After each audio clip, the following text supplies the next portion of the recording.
Склейка становится незаметной для зрителя, когда у тебя движение камеры из кадра в кадр совпадает. И вот они, типа, слева направо такие, снизу вверх едут.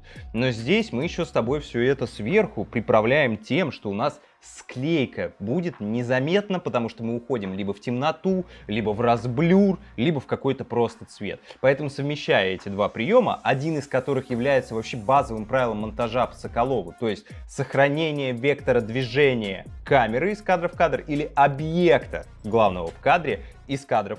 The match cut, the easiest transition of them all. Nice and simple, this one. I'm going to start by framing my subject in the center of frame, lock, focus, and exposure. Now, walk backwards whilst your subject walks forwards, keeping them in the center of frame at all time. Then repeat this process at as many different locations as you like, replicating the same framing each time. Then edit all of these clips together to create an effect where your subject's environment changes as they walk. Also, be sure to experiment with different focal lengths. Shooting with a wide-angle lens works great with this effect.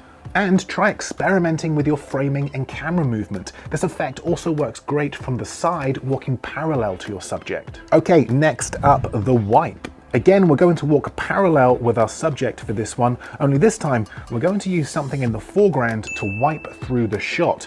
I'm going to use this concrete pillar. Okay, we're tracking forwards and the concrete pillar wipes past the shot. Let's see that again and hold it there. This is what we're looking for. We want to try and fill the entire frame with something in the foreground. This is how we're going to end shot number one. This time I'm going to start my shot from behind the concrete pillar and then reveal my subject as she walks towards me, keeping the same pacing and movement as shot number one. Now let's edit these two shots together.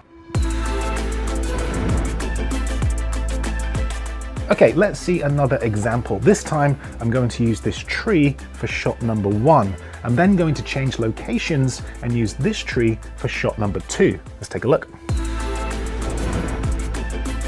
Also, you don't necessarily need to change locations for this transition. In this shot, I start on a wide and then wipe to a mid shot. Much more subtle, but still a great transition to add to your films and videos. Okay, the whip transition. Quick heads up here because you're going to look like a complete maniac filming this one. But you can shoot just about anything with this transition. The most important part is that you whip out at the end of your shot, like this. Quickly whipping out at the end of your shot will create motion blur, and this motion blur is what we need in order to pull this effect off. Okay, shot number two. We want to whip in to our second shot like this.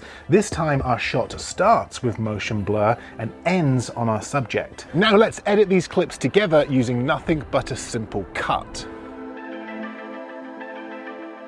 Also, you can whip in to just about anything. Take this shot here, for example. I whip in with both myself and my subject walking.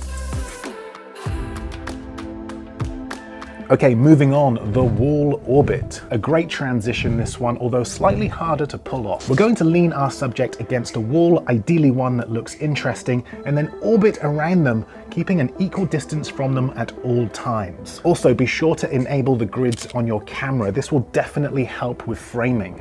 I try to keep my subject in the center with their eyes on the top horizontal line. Again, repeat this process at as many different locations as you like, keeping the same framing each time. Now for me, these shots always seem a little bit too slow, so I like to speed them up in the edit and add some sound effects. This creates a much more seamless transition. The black frame. Now you can do this transition on just about any subject or focal point. Just make sure that each shot either starts or ends with a black frame. For this example, I'm going to push forward and use Hans lens as a way of creating a black frame. The camera pushes forward, we get nice and close, and we end on a black frame. Okay, shot number two. At a new location, I'm now going to repeat this process in reverse. I'm going to start nice and close to Hans lens on a black frame and pull back. Now let's edit these two shots together.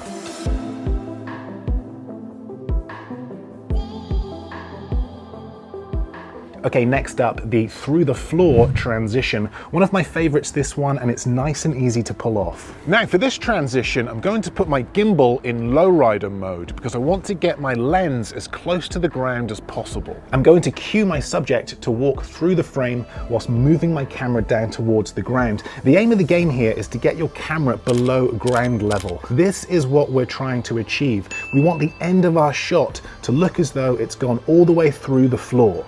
Okay, shot number 2, we're now going to start with our camera high up against a ceiling or roof. The cavity in this car park will work great.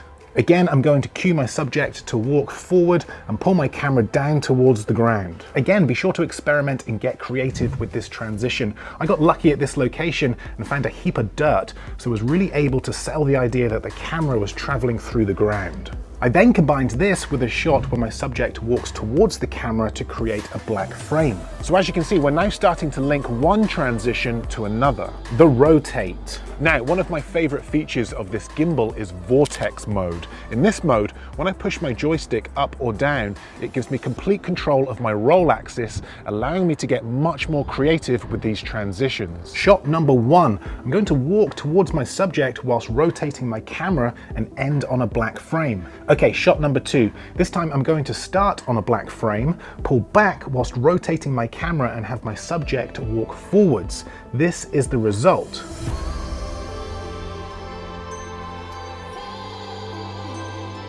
The mask transition. This is the most advanced transition on the list as it requires a little extra planning and editing. For this, we're going to use a piece of green felt cut into a small circle and using double-sided tape, stick it to the front of Han's lens. I'm going to push forward towards Han and then cue her to lift her camera as I get closer. The aim here is to end your shot on a completely green frame, like this. Okay, shot number 2. For this shot, I want to shoot a moving time-lapse or hyperlapse. So I'm going to select time-lapse on my camera and push forward for about 60 seconds. This is the result. Now in the edit, I'm going to remove the green felt from shot number 1. I'm using Final Cut Pro, but any editing software that has the chroma key tool will allow you to do this. And I'm then going to lay the hyperlapse shot underneath. This is the result.